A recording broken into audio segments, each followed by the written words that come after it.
You ever feel completely blindsided by someone you trusted? That was me a few months ago. I came home one Friday evening, ready to unwind after a long week, when my husband, or rather, my ex, dropped a bombshell I never saw coming. He sold our house without telling me, behind my back. Yeah, you read that right.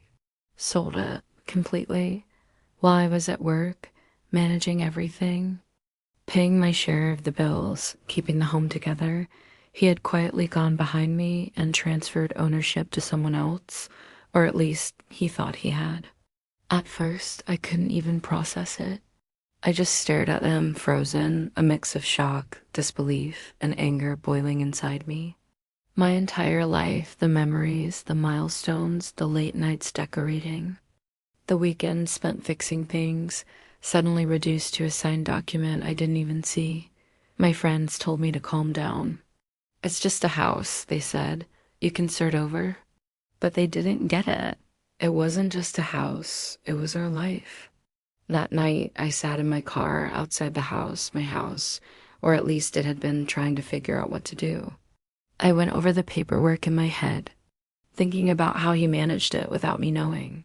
He probably assumed I wouldn't find out, or worse, that I wouldn't care enough to fight back. But here's the thing, he underestimated me. Over the next few days, I started digging.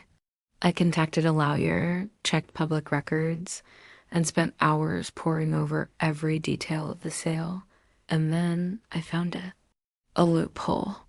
Something small that the average person would never notice.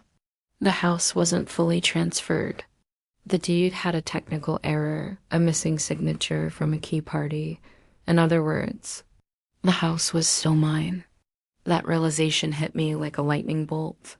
Suddenly, everything changed. The fear, the shock, the helplessness, they flipped into pure adrenaline. I wasn't just going to get my house back. I was going to do it in a way that made him realize just how badly he had underestimated me. So I started planning. I called my lawyer, got all the paperwork ready, and decided I would return to the house, not sneak in, not beg, not plead, but walk in like I owned it. Because legally, I did. And I would make sure he knew it. The day came. I walked up to the front door, keys in hand, heart pounding, but my head held high.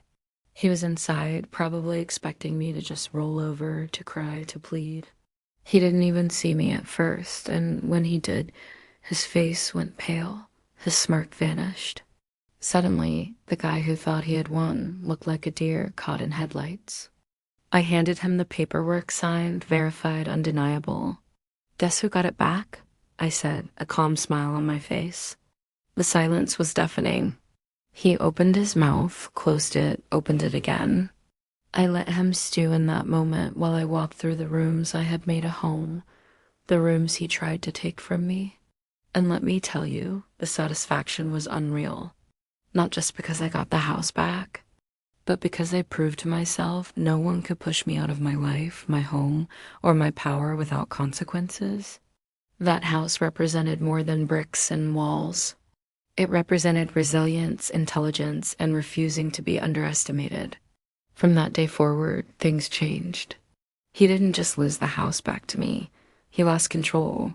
And I gained confidence, clarity, and a reminder that standing up for yourself isn't just worth it, it's empowering. That house, my home, is mine. And well, he'll never forget the day he tried to take it from me and failed. So yeah, my ex sold our house behind my back. Guess who got it back? This girl.